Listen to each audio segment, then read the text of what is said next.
Welcome back to the Jonestead. I'm Mary. Today is Thursday, October 30th, 2025.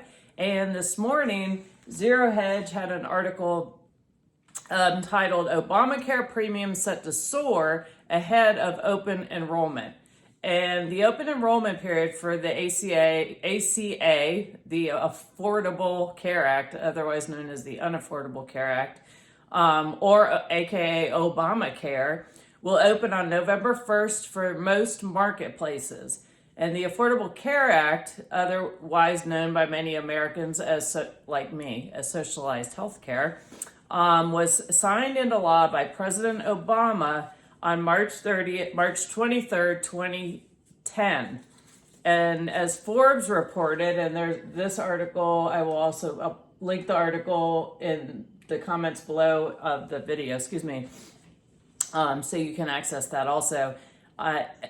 Forbes reported his administration wanted to make healthcare, quote unquote, a right for every American, and in typical government fashion, that meant spending a lot of taxpayer money. ACA offered the exchange for private insurance, was supposed to keep costs down, but didn't, and premiums continue to rise. The CBO, the Congressional Budget Office, had estimated exchange enrollees would cost federal taxpayers $6,850 by 2021, when in fact it was, I know you'll be shocked, it was more than they estimated. It was $20,739. So really, the Unaffordable Care Act was a Trojan horse to expand Medicaid to non-disabled and working age adults, and then of course expanded the income qualifications for people to enroll in it. It was just another, it was getting socialized healthcare into the United States, expanding more government programs. So none of us should be surprised that the costs have gone up. Over the years, the government has kept increasing subsidies to keep the program from falling apart due to lower enrollment. So, of course, what's their answer to everything is spend more of the taxpayers' money to try and so-called fix it. And the new increases don't even take into account the impact that the expiration of the enhanced subsidies would have. The Democrats want the continuation of the subsidies, and the Republicans don't want to negotiate the subsidies until after they reopen the government. Therefore, we have a shutdown that continues on last I checked. The factors behind the increasing premiums include higher hospital costs and more people using weight loss drugs called GLP-1s. And these weight loss drugs are not only causing the increase in healthcare costs premiums in the ACA, but also in private insurance as well, which I'm not quite sure why, if somebody wants to stick themselves with something in order to lose weight, why it has to affect my wallet. But that seems to be how things happen in America these days. According to KFF analysis, ACA coverage will skyrocket 26% on average. And some of the states that run their own exchanges have announced their premiums will double if subsidies lapse.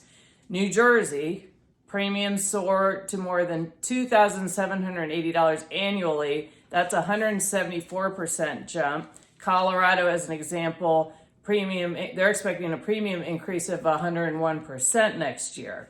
So socialized medicine is not a solution. I remember when they were pushing this through, and those of you who weren't paying attention back then in 2010, or it wasn't something on your radar at the time, take some time and go back and look at how it was passed. And it was clearly party line vote, all Democrats. There were a lot of shenanigans that took place in order for them to push this through. And for good reason, because they couldn't sell it to the American people and be honest about what it was. But most of us knew clearly what it was and were not supportive of it. So then also the other factor, which is very un-American, that's part of it, is if you in America choose not to get health care, you get fined by the US government for not doing so.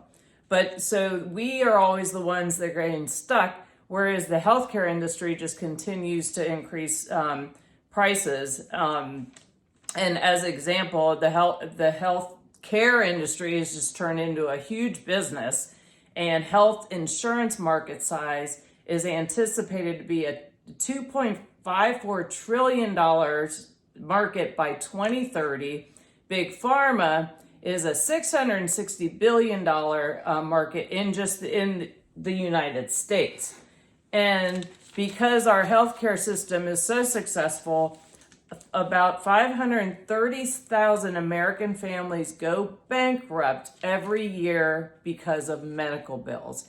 And I'll tell you what, the medical industry, there's nothing healthy about it. They will send you, if you go in for a procedure, and before if the insurance sends you, the hospital sends you a bill, they don't even give you a chance to pay it. They're already sending nasty grams. It's really unbelievable.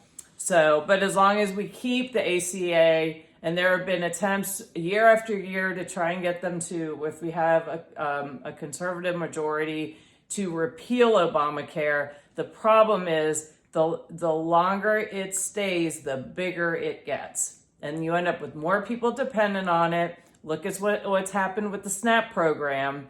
And so trying to pull people off that dependence, and it's big money, and it's a big government program, and there's nothing more permanent than a temporary government program. Isn't that right? So, unfortunately, I see this just continuing to be a huge financial strain for the American people. Premium, just overall healthcare costs have skyrocketed for everyone, be it your insurance costs, deductibles are insane. And then the cost for medicines. And it also goes into veterinary medicine, but I did a video on that before. You should go back and watch that. So, and one more article that I wanted to share was from US News and World Report. And let's see here. Let me scroll up. There he is.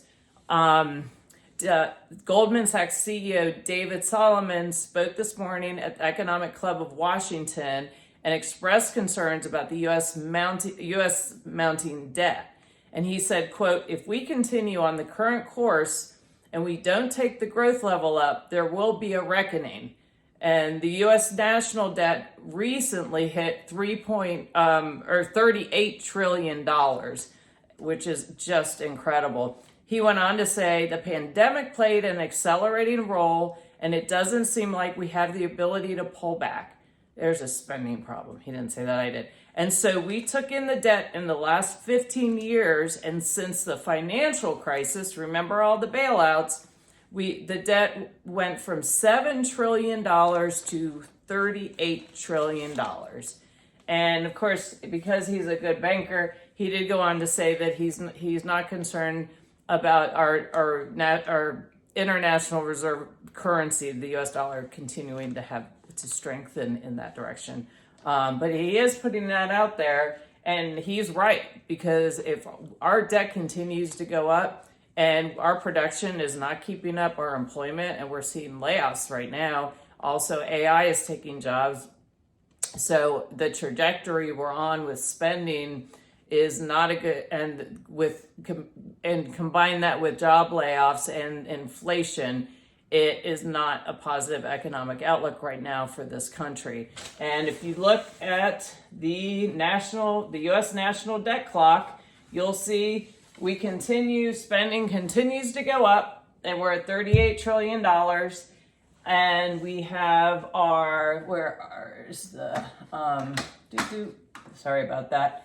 The U.S. total debt, which is unfunded debt and interest, is $105 trillion. So